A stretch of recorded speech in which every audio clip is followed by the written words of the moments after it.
Assalamualaikum warahmatullahi wabarakatuh. Alhamdulillahi rabbil alamin. Wabihi nasta'inu ala umuri dunya waddin. Wassalatu wassalamu ala ashrafil mursalin sayyidina wa maulana Muhammadin wa ala alihi wa ashabihi ajma'in. Subhanaka la ilma lana illa ma 'allamtana innaka antal alimul hakim. Rabbi shrah li sadri wa yassir li amri wahlul 'uqdatam min lisani yafqahu qawli amma ba'du fa inna asdaqal hadithi kitabullah ta'ala wa khairal hadi hadi Muhammadin sallallahu alaihi wasallam syarrul umuri muhdatsatuha wa kullu muhdatsatin bid'ah wa kullu bid'atin dhalalah wa kullu dhalalatin finnar. Hadirin hadirat jamaah yang dirahmati Allah sekalian, alhamdulillah kita panjatkan syukur kehadirat Allah Subhanahu wa taala yang hingga saat ini Allah jadikan kita masih menjadi hamba-hamba Allah yang beriman. Allah mudahkan langkah kita datang ke tempat ini dengan nikmat taufik daripadanya. Mudah-mudahan hadirnya kita di tempat ini, setiap langkah kaki kita Allah angkat derajat kita. Setiap langkah kaki kita Allah gugurkan dosa-dosa kita.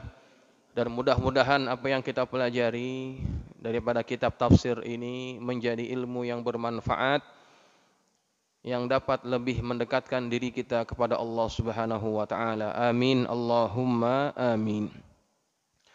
Hadirin jamaah sekalian yang dirahmati Allah, kita akan meneruskan takrir kitab tafsir Marah Labid atau yang dikenal juga dengan tafsir Al-Munir yang dikarang oleh Syekh Muhammad Nawawi Al-Bantani rahimahullahu taala.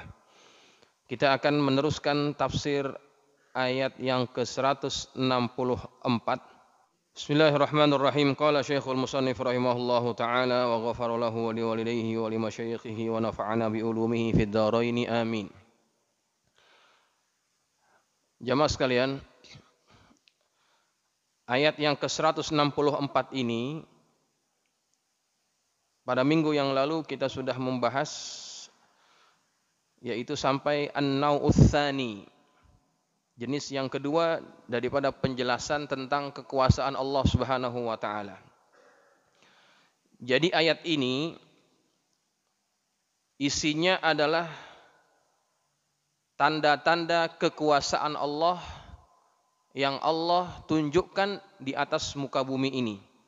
Setelah Allah berfirman pada ayat yang ke-163-nya, wa ilahukum ilahu wahid la ilaha illa huwar rahmanur rahim, bahwa Allah menegaskan pada ayat tersebut bahwa dialah Tuhan yang esa, yang tunggal. Maka tanda bahwa Allah itu layak dijadikan sebagai Tuhan, Allah kemudian menyebutkan beberapa bagian-bagian yang Allah khususkan itu untuk makhluk yang hidup di muka bumi, yang semuanya itu menunjukkan atas kekuasaan Allah Subhanahu wa taala. Pada minggu yang lalu kita sudah membahas dua macam. An-nau'ul awal yaitu as-samawati wal ardu. An-nau'uts tsani al-lailu wan nahar. Tanda-tanda kekuasaan Allah pada penciptaan langit dan bumi, dan kemudian tanda-tanda kebesaran Allah pada pergantian siang dan malam. Ya, itu kita sudah bahas. Sekarang kita masuk kepada macam yang ketiga, jenis yang ketiga yang Allah sebutkan pada ayat tersebut, yaitu as-sufunu. Yang ada kitab halaman berapa? 44 ya? 42.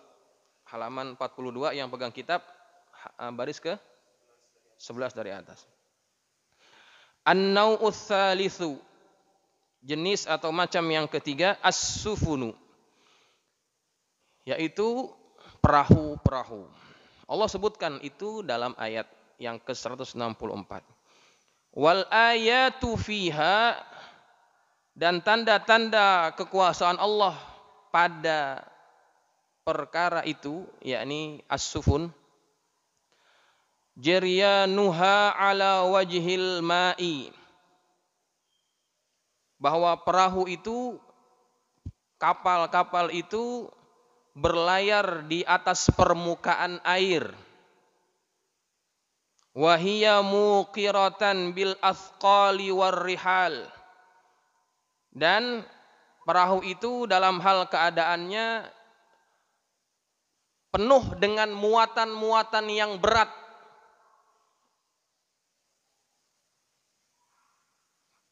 Fala tarsubu. Tetapi perahu itu tidak tenggelam. Ya. Perahu bisa berlayar di lautan dengan beban yang cukup berat, tetapi tidak tenggelam. Wa jaryanuha birrihi muqbilatan wa mudbiratan. Dan perahu itu berlayar dengan menggunakan angin maju dan mundur. Zaman dulu ya. Zaman dulu perahu itu bergerak dengan menggunakan kekuatan angin.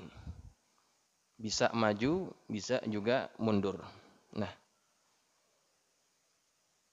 wa taskhirul bahri lihamlis sufuni ma'a quwwati sultanil ma'i wa hayjanul bahri fala yunja minhu illallahu ta'ala. Allah menundukkan lautan, padahal air juga memiliki kekuatan yang dahsyat. Dan juga gelombang lautan itu juga dahsyat. Tidak ada yang bisa selamat daripada itu semuanya, melainkan karena Allah yang menyelamatkannya.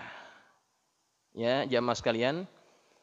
Jadi pada bagian ini kita diingatkan oleh Allah bahwa di antara tanda kekuasaan Allah adalah Allah menundukkan lautan agar perahu-perahu yang berlayar di atasnya itu tidak tenggelam.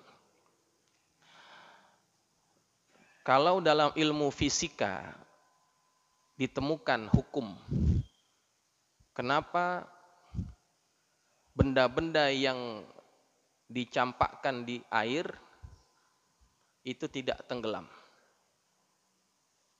Hukum itu disebut hukum apa? Archimedes.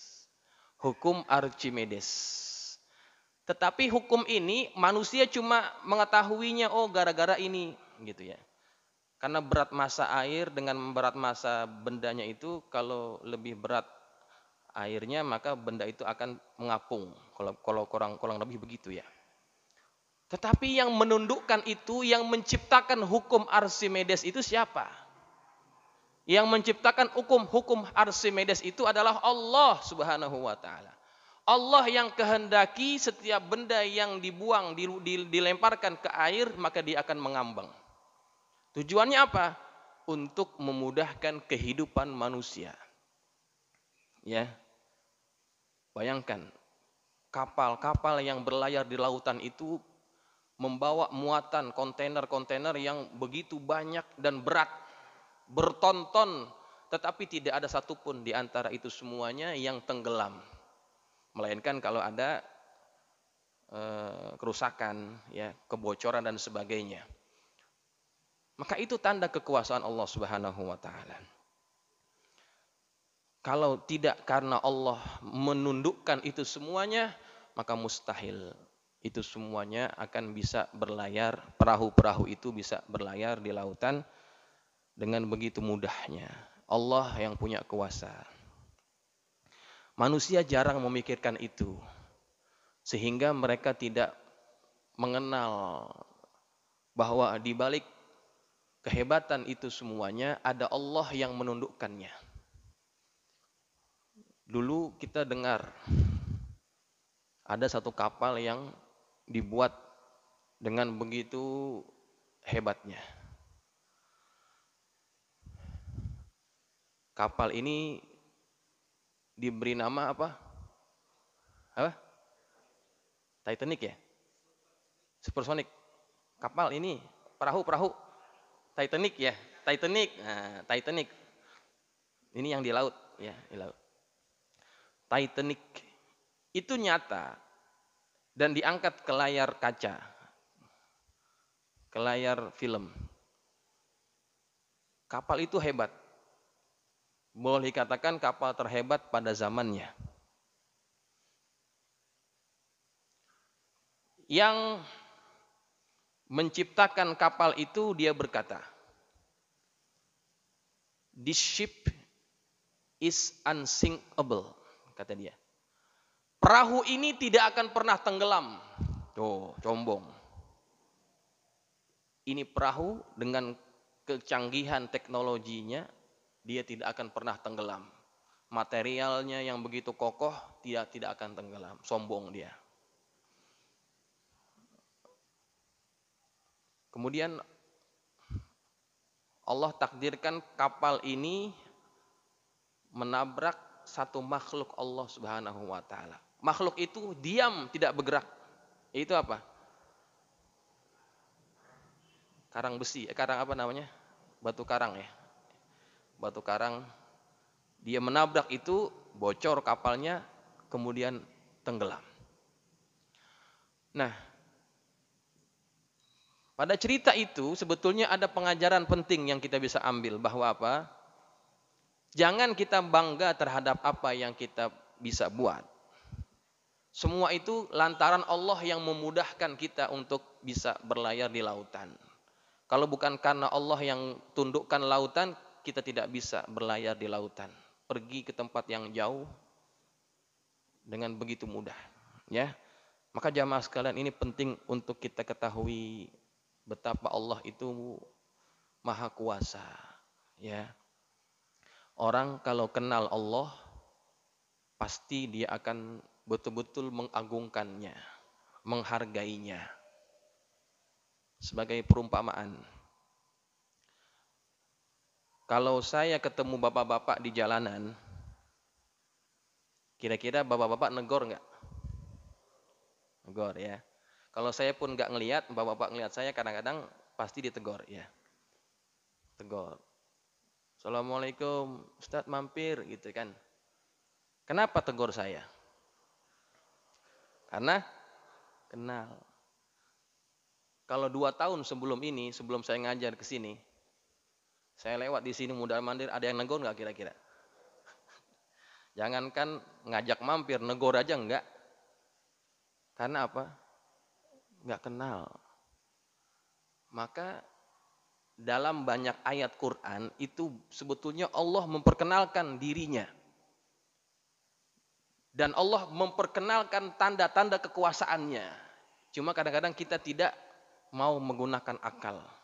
Makanya di akhir ayat itu, la ayatin liqaumi yaqilun. Itu akan jadi tanda bagi orang yang mau berpikir, baru dia bisa mengetahui tanda-tanda itu.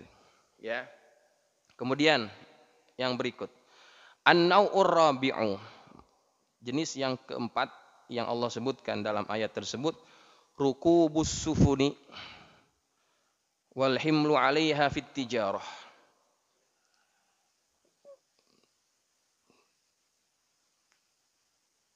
Dikendarainya, dinaikinya, ditumpanginya perahu-perahu itu, yang mana perahu itu membawa di atasnya barang-barang perniagaan.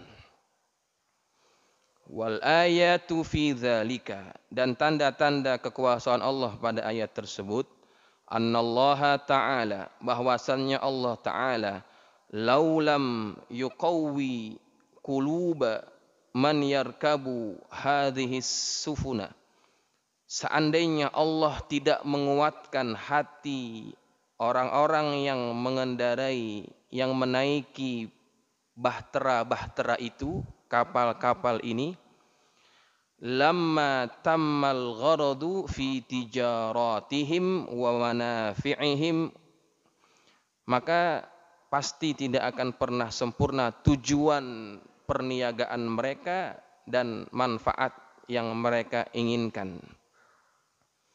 Fa innallaha wa aidan, dan juga fa innallaha ta'ala, Allah Subhanahu wa ta'ala, khassa, mengkhususkan, kulla qatrin min aqtaril alami bi syai'in muayyanin. Allah mengkhususkan setiap kawasan daripada kawasan-kawasan di alam semesta ini, di dunia ini dengan sesuatu yang tertentu. Fasara dzalika sababan yad'uhum ila iqtihamil akhtari fil asfari min rukubis sufuni. Itu kha apa jim tuh? Kha atau jim? Wa khawfil bahri. Kha atau jim? Hah? Kha ya? Kalau di kitab saya juga kha. Di situ kha ya. Kalau kita lihat dalam naskah yang lain jim. Kita ikut baca yang ini aja. Wa khawfil bahri wa ghairi dzalik. Maka hal tersebut menjadi sebab yang mendorong mereka untuk mengharungi bahaya dalam perjalanan dari perjalanan perahu itu dan ketakutan di lautan yang selain dan juga yang selain daripada itu. Falhamilu yantafi'u, dan orang yang membawa barang perniagaan itu dia bisa mengambil manfaat dari barang-barang perniagaan yang dibawa berlayar, li'annahu, bahwasannya dia itu yarbahu, untung dari hasil penjualannya, wal mahmulu ilaihi, dan yang dibawakan barang itu yantafi'u bima hummila ilaihi, dapat memanfaatkan dari apa yang dibawakan kepadanya. Jadi maksudnya begini, di antara tanda kekuasaan Allah adalah bahwa Allah Subhanahu wa taala menjadikan kapal-kapal itu sebagai alat transportasi untuk mengirimkan komoditas-komoditas dari satu negara ke negara yang lain. Kemudian Allah menguatkan hati orang-orang yang menaiki perahu-perahu itu. Allah yang menguatkan hati mereka sehingga tidak ada perasaan takut tatkala mereka melewati bahaya-bahaya yang ada di lautan. Kalau kita berada di lautan lepas itu kan cukup menakutkan ya. Gelombangnya yang besar, anginnya yang cukup kuat. Ketakutan-ketakutan itu Allah cabut dari hati manusia sehingga mereka merasa aman, berlayar, dan mereka membawa barang dagangan mereka dari tempat asalnya ke tempat tujuan. Ya. Kemudian di antara tanda kebesaran Allah Subhanahu wa taala adalah Allah mengkhususkan setiap daerah dengan barang-barang tertentu yang daerah lain tidak ada. Itu tanda kekuasaan Allah. Supaya apa? Supaya manusia itu terdorong untuk melakukan perjalanan laut. Gitu. Dulu sebelum ada pesawat, semua kan melalui kapal. Ya. Apa yang menyebabkan para penjajah datang ke tanah Nusantara? Apa sumber utamanya ataupun motif utamanya waktu itu? Mencari apa? Rempah-rempah, spice. Mereka mencari rempah-rempah. Kenapa mereka sanggup mengharungi lautan yang begitu dahsyat gelombangnya? Bayangkan dari Eropa mereka datang ke Nusantara. Melewati lautan-lautan yang cukup ganas gelombangnya itu. Nyari apa itu? Nyari rempah-rempah yang pada waktu itu cuma banyak ditemukan di daerah Nusantara. Belum ada di sana itu. Maka barang itu waktu itu mahal. Di Eropa itu menjadi barang yang mahal. Orang berani bayar mahal untuk mendapatkan rempah-rempah itu. Maka mereka sanggup mengarungi semuanya itu. Jauh-jauh datang ke sini untuk mengambil rempah-rempah.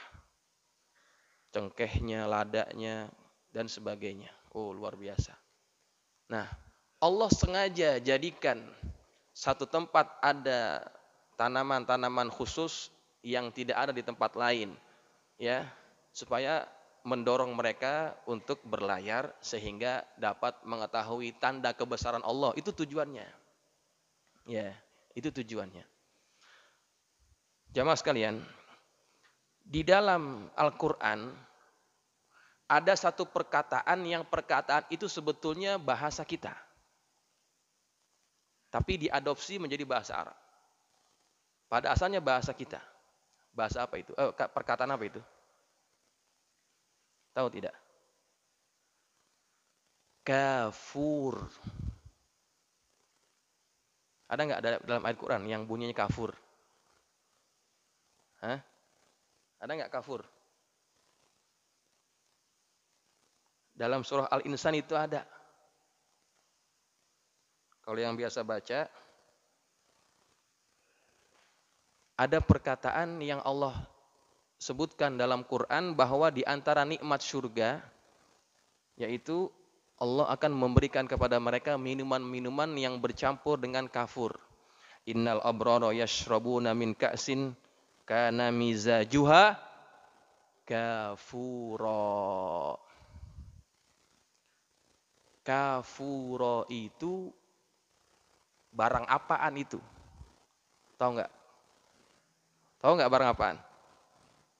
Minuman orang surga itu adalah satu minuman yang diminum daripada gelas-gelas mereka, yang campurannya adalah kafur. Kafur itu adalah kafur barus. Kafur barus adanya di mana? Pada asalnya di mana? Sumatera Utara.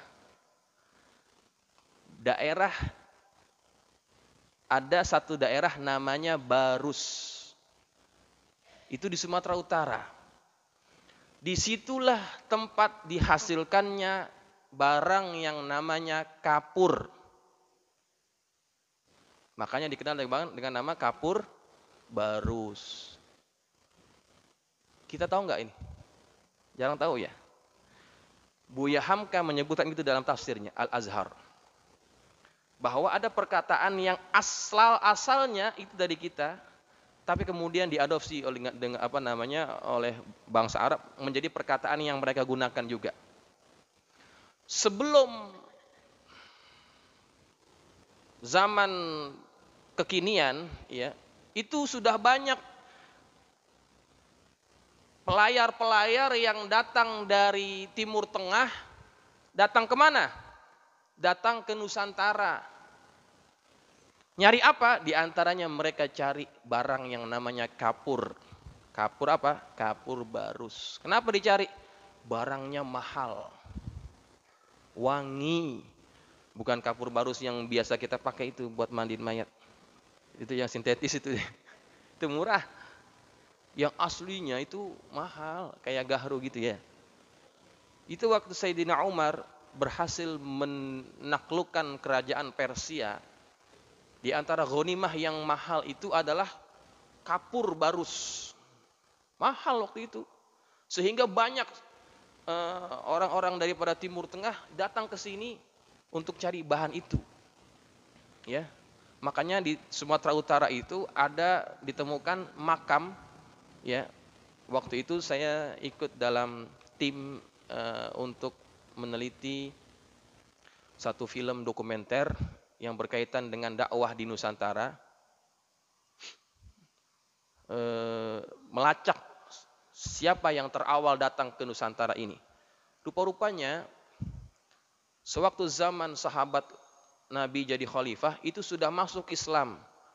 Kemana? Ke tanah kita.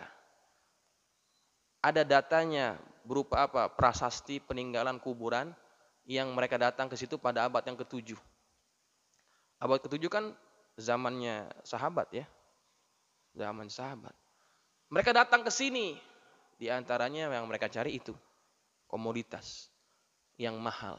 Nah, dengan alasan itulah kemudian mereka mengadakan perjalanan melalui laut, ya. Nah, kalau itu direnungkan, kita akan betul-betul faham betapa Allah itu maha penyayang kepada kita. Allah mudahkan perjalanan lautan sehingga jarak yang jauh bisa ditempuh dengan aman, ya. Berbanding dengan menempuh daratan itu lebih banyak lagi ongkosnya, lebih berbahaya lagi, ya. Lebih banyak rintangan yang bisa dilewati. Baik, itu yang keempat. Yang kelima, tanda kekuasaan Allah yaitu adalah an-nau'ul khamis, nuzulul matari minas sama. Turunnya air hujan dari langit. Wal ayatu fi dzalika, dan tanda-tanda kebesaran Allah pada yang demikian itu, annallaha ja'alal ma'a sababan li hayati jami'il mawjudati min hayawanin wa nabatin. Bahwasannya Allah Ta'ala menjadikan air menjadi sebab bagi kehidupan seluruh yang wujud di muka bumi ini, min hayawanin, daripada hewan-hewan, wa nabatin, dan juga tumbuh-tumbuhan. Wa annahu, bahwasannya Allah yunazziluhu, menurunkan air hujan itu, indal hajati ilaih, ketika kita memerlukannya, bimikdaril manfaati, dengan ukuran yang bisa mendatangkan manfaat, wa indal istisqa, dan ketika orang minta diturunkan hujan. Wa yunazziluhu, Allah menurunkan hujan itu, bimakanin duna makan, di satu tempat dan tidak di tempat yang lainnya. Ketika kita minta hujan dalam salat istisqa, Allah turunkan hujan dari satu tempat itu saja, tidak di tempat yang lain. Nah, hujan ini juga tanda kebesaran Allah.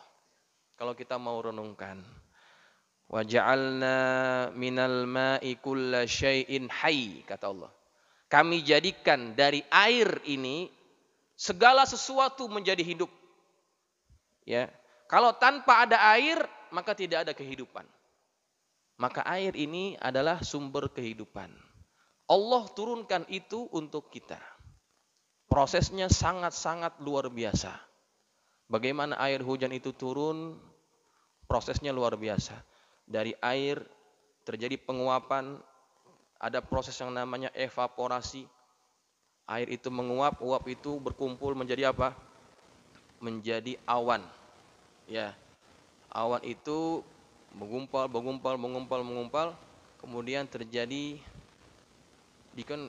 ketika itu dia dingin, ya, terjadi pendinginan, kemudian pergi daripada tempat yang sejuk kepada lembah.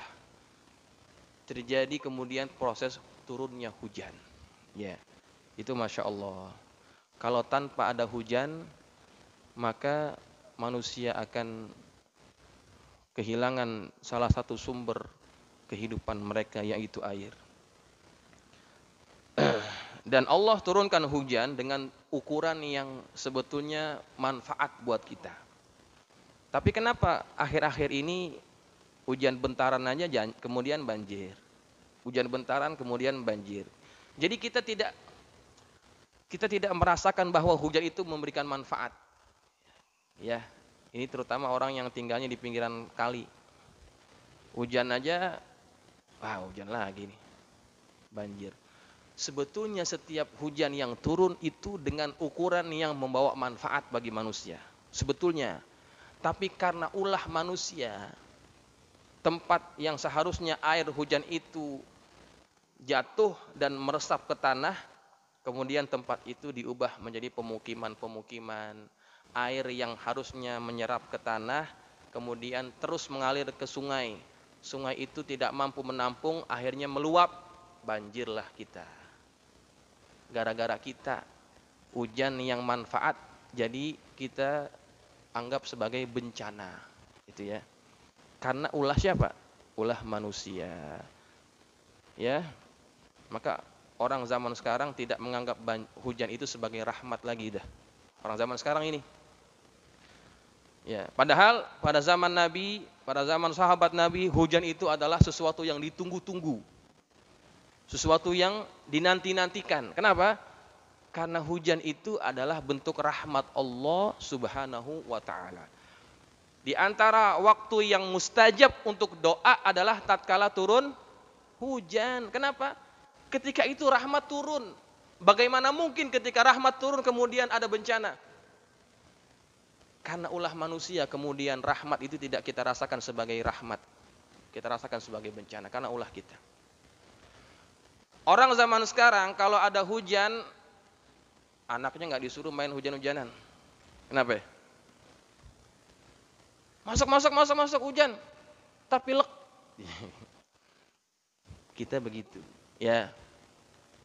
Itu padahal pada zaman Nabi kalau hujan mereka gembira. Kenapa? Ya memang jarang terjadi hujan juga. Ketika turun hujan mereka mandi. Apalagi hujan yang pertama kali turun ya. Itu Masya Allah. Bahkan di antara mereka itu ada yang membawa keluar bajunya.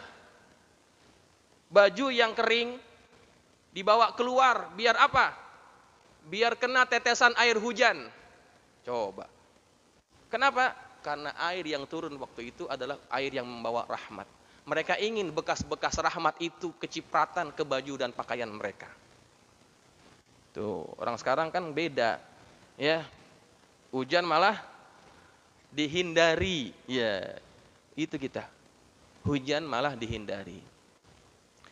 Dan menurut penelitian, kalau anak yang biasa mandi hujan itu lebih tahan. Lebih apa? Lebih kebal. Ketika orang mandi hujan, tubuh badannya itu akan turun secara drastis. Yang tadinya agak panas jadi kemudian dingin.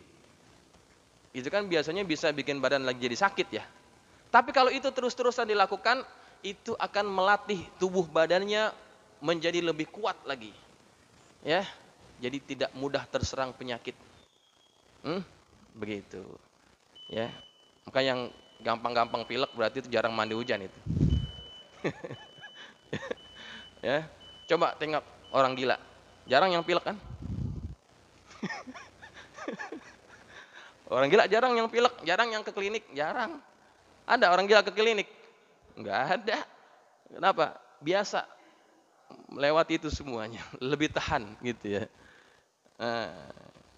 Gitu. Itu tanda kekuasaan Allah Subhanahu wa taala. Baik, jamaah sekalian. Oke, saya kira sampai di sini dulu karena sudah masuk waktu Isya. Kita akan sambung lagi minggu depan An-Nau'us Sadis, jenis yang ke-6. Ya, insyaallah mudah-mudahan apa yang kita pelajari bermanfaat. Wallahu a'lam bis-shawab wa ilaihil marji'u wal ma'ab. Al-Fatihah. A'udzu billahi minasyaitonir rajim. Bismillahirrahmanirrahim. Alhamdulillahirabbil alamin arrahmanir rahim maliki yaumiddin. Iyyaka na'budu wa iyyaka nasta'in. Ihdinas siratal mustaqim. Siratal ladzina an'amta 'alaihim ghairil maghdubi 'alaihim waladdallin. Bismillahirrahmanirrahim. Alhamdulillahirabbil alamin wassalatu wassalamu ala asyrafil mursalin sayyidina maulana Muhammadin wa ala alihi wa ashabihi ajma'in.